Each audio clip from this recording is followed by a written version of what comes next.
Hugga the shot ya vexa. You ain't so tough with that bad boy tuck. I'ma get it how I'm living, I'ma walk the walk. Outline my lines, I rap through thought.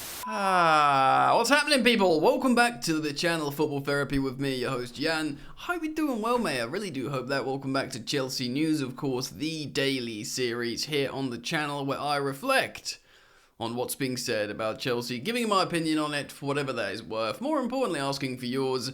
Chelsea are coming off a win, a qualification into the semi-final of the Carabao Cup, of course, last night at home against Newcastle. An incredibly tense end to a pretty tense game. A game that was ultimately dictated by two mistakes in regulation time, and then a missed penalty and a saved penalty by Petrovic. So today we're speaking about a few things in the aftermath of that. An article written by Nazar Kinsella. Could Petrovic become Chelsea's #1 goalkeeper? I've said on the channel a few times before that his camp believes he can become Chelsea's #1. This guy costs, 17 million quid from the MLS? Doesn't seem like a Chelsea target for a first-team goalkeeper, but who knows? The guy's literally just turned 24, so we're going to find out a little bit about that as well. Matt Law of The Telegraph has written about Conor Gallagher and his contract situation. Of course, this is a big story at the moment because Gallagher was man of the match yesterday, again.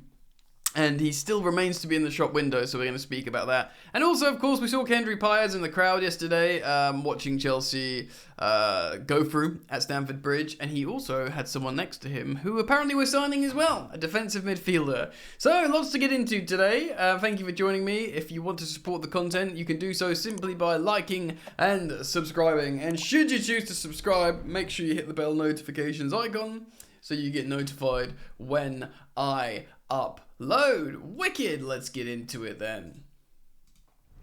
Alright then, let's start off with this young lad, the Senegalese central defensive midfielder. Fabrizio Romano writes, exclusive, Chelsea are closing in on a deal to sign Senegal under-17 midfielder Pape Daouda Diong from AF Darussalam. Deal almost done.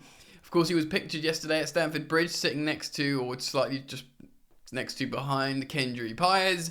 Kendry Páez, of course, we've spoken about recently, the Ecuadorian sensation, attacking midfielder, breaking all sorts of records, is already doing settling-in sessions, learning English, to join Chelsea as soon as he turns 18. But this young lad, born in 2006, Diong will be able to join in June 2024 when he will turn 18. The same deal as Kendry Páez. Looks like Todd Boehly has got himself another under-18 wonderkid. This seems to be the plan. Let's see in like a year or so if it pays dividends, or a couple of years. Right then, where should we start? Before we get into this, look, the feeling's good today. I've done the vibe check over, respective media outlets, social media, and people are feeling good. This feels like it could be a turning point, but we've said that before this season, haven't we? Of course, Mudryk getting a decisive clutch goal and, capitalising off a mistake. Seeing Christopher Nkunku, him nearly scoring, he got a poorly weighted pass.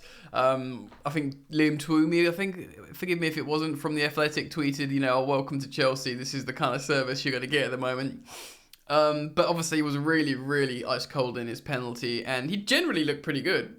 He himself, Nkunku, has said he's been ready to go for a while.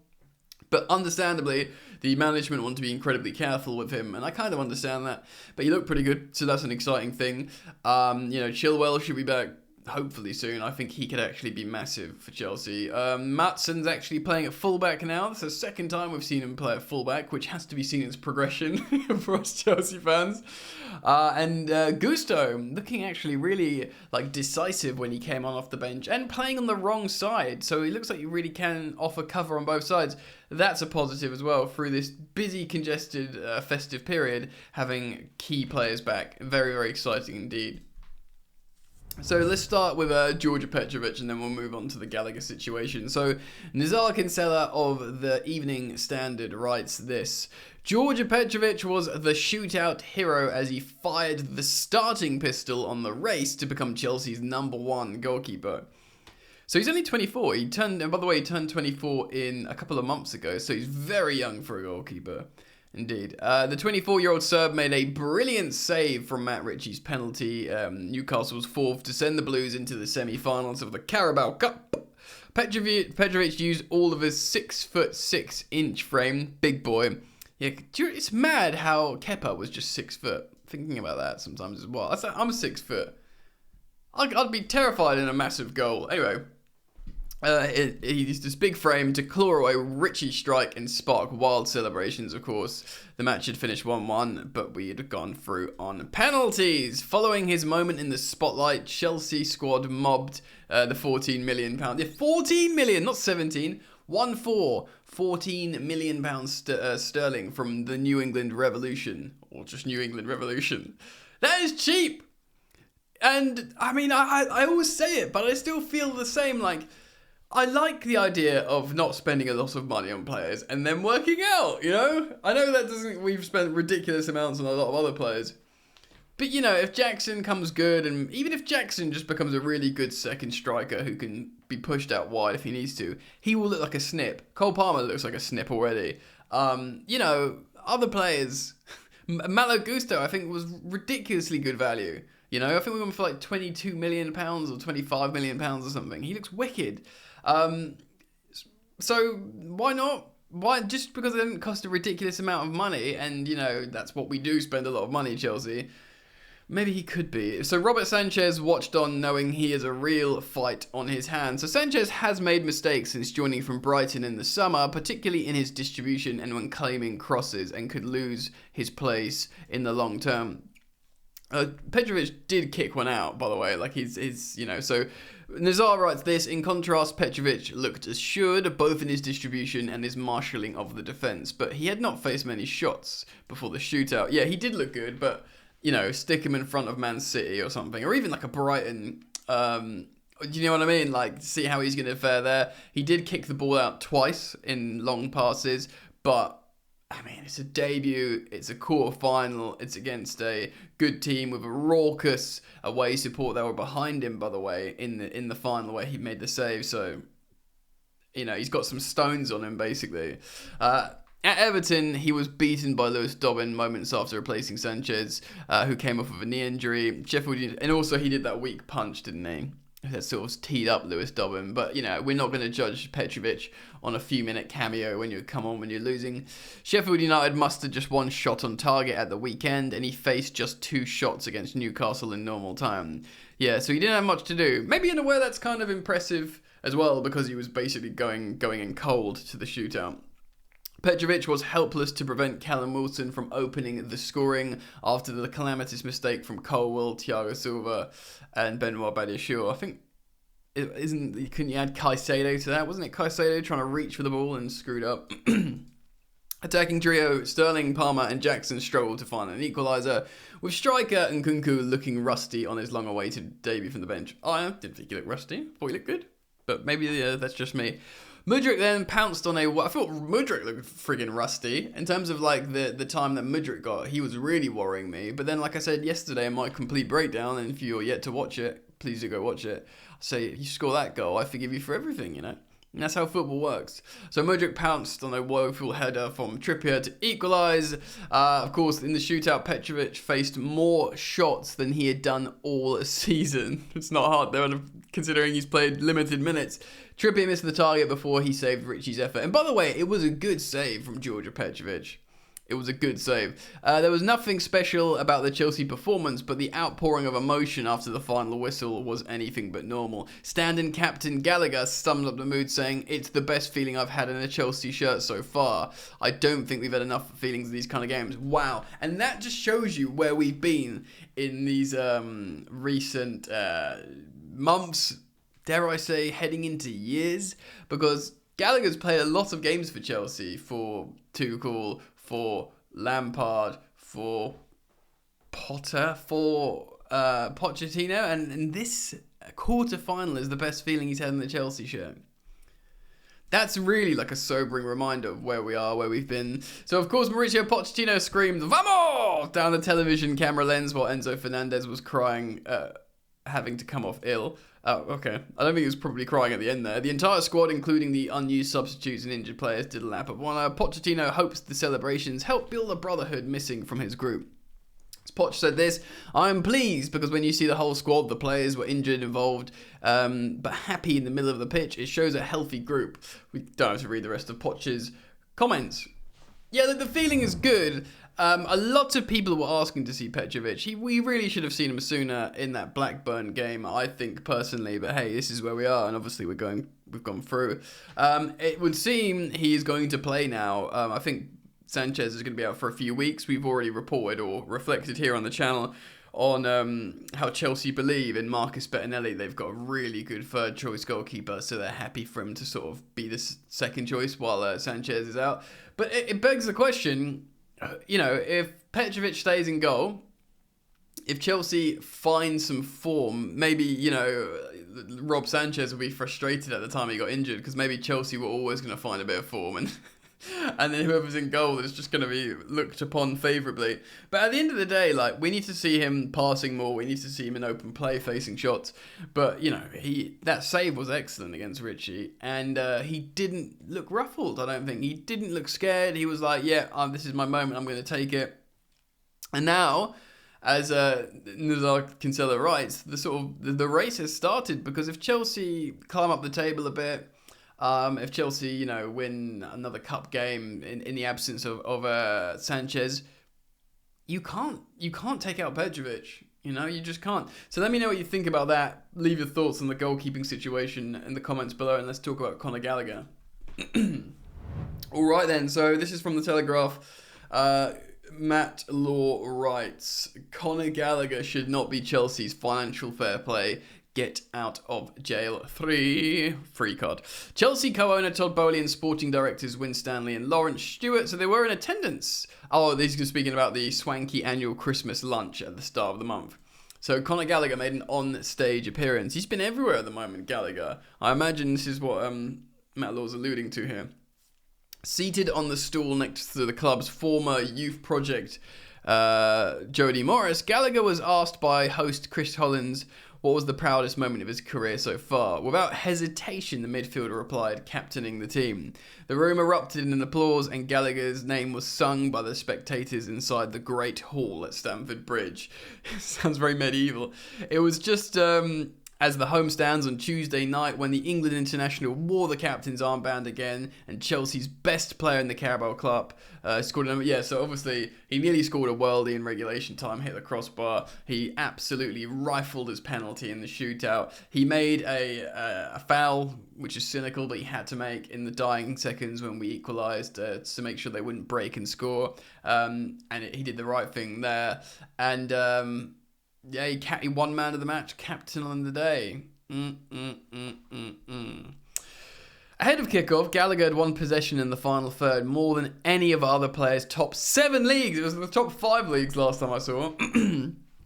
And only 3 Premier League players have won possession more than him in total. It's not hard to see why he's flung himself around the Stamford Bridge pitch. Yeah, he never gets tired, and he's always fit and available, which is massive. The best ability is availability. If Gallagher's appearance and the reaction he received at the annual lunch was a reminder why Boehly, Winstanley and Stewart should think twice before using the 23-year-old as financial fair play, get out of jail free card, then Tuesday night should have provided a categoric proof that the January bids must not be considered for him, however long left is on his contract. Yeah.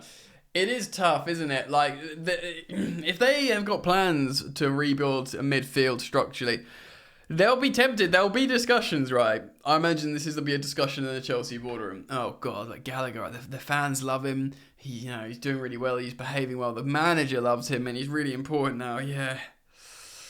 But he won't sign a new deal. He's only got 18 months left. So I tell you what, after all that aforementioned stuff about him performing well and everyone loving him, maybe we can get £50 million pure profit for him, and maybe we won't have to accept 25 million.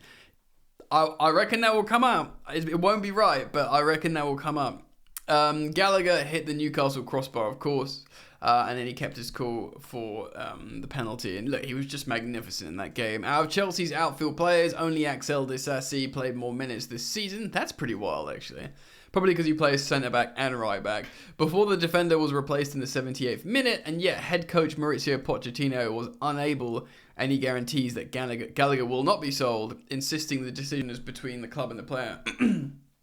We're thinking that it's probably Gallagher wants to stay. We know that. Got a plastic in my mouth. Gallagher wants to stay. He's a Chelsea boy. He loves Chelsea. But I think he doesn't, as a 23, 4-year-old, he doesn't want to sign an 8-year deal, I think. That I heard that speculated, which is kind of like fair enough. I think that's where there's a bit of a standoff. But also as well, there's also rumours that they haven't properly sat down again yet. They're probably just sending messages to each other like, nah, he doesn't want to do this. Because I imagine before they actually sit down in a room, unless it's like a crisis meeting of contracts, like, look, let's sort this out, they probably send messages to each other, I guess. I'm speculating a bit. But it's like, look, we really only want to do an 8-year deal. Like, he doesn't want to do that. Okay, well, think about it, and we'll speak again in a couple of months, I guess. Gallagher will only have 18 months left on his contract in the new year, and Chelsea have been coy on his future, despite the player making it clear that his ambition is to stay at the place he calls home. Questions over whether bids in the next transfer window would be considered have gone unanswered, and speculation has been allowed to run wild. Pochettino has faced a similar scenario in 2019 when Tottenham sold one of his best players, Moussa Dembele, in order to secure a transfer fee for the player. Daniel Levy and Spurs may have profited, but the Argentines team counted the cost. Of course, Lewis Hall's Newcastle career may not have taken off yet, but many of those who were inside the Great Hall in the annual lunch on the Stamford Bridge on Tuesday will be wondering why he was allowed to move away. Look, Lewis Hall, this keeps getting lost in the wash. Lewis Hall's a massive Newcastle United fan. It's not like we pushed him out. He was like, sell me. Look, you get 32 million quid for me, an 18-year-old academy kid, and I want to go to Newcastle. So I know it doesn't fit the narrative of like the Chelsea owners being awful, but come on, we need to just be a little bit fair here. There was a sense of relief that Gallagher did not leave during the same summer, and he was shop windowed, by the way, which sources claimed he was on the list of the Chelsea players exactly that were available for transfer. Had West Ham United, Tottenham Hotspur, or even Newcastle, who are said to have hold an interest, bid £50 million for Gallagher, he probably would have gone and started for Newcastle United. I imagine he wouldn't have wanted to go, but if Chelsea says, look, you got to go, mate, and we're not going to play you, then he would have gone, I think. Wow. Morris still remembers a 13-year-old Gallagher from his time coaching at Chelsea's young players, and Todd Bowley, Winstanley, Stewart and co. had not been among the... that he had not been among the players was convinced was heading straight to the top. Wow. But as Pochettino has found this season, Gallagher's attitude, application, and ability to learn has catapulted him ahead of perhaps more talented players. That is also something that he's earned the affection of supporters. Look, we all love a try, don't we? This is why everyone loved Timo Werner, because he'd just always run, and he wouldn't complain, and he wasn't a knobber. You do know what I mean? Like, he just worked hard and don't be a dick. Do you know what I mean? If you excuse my language.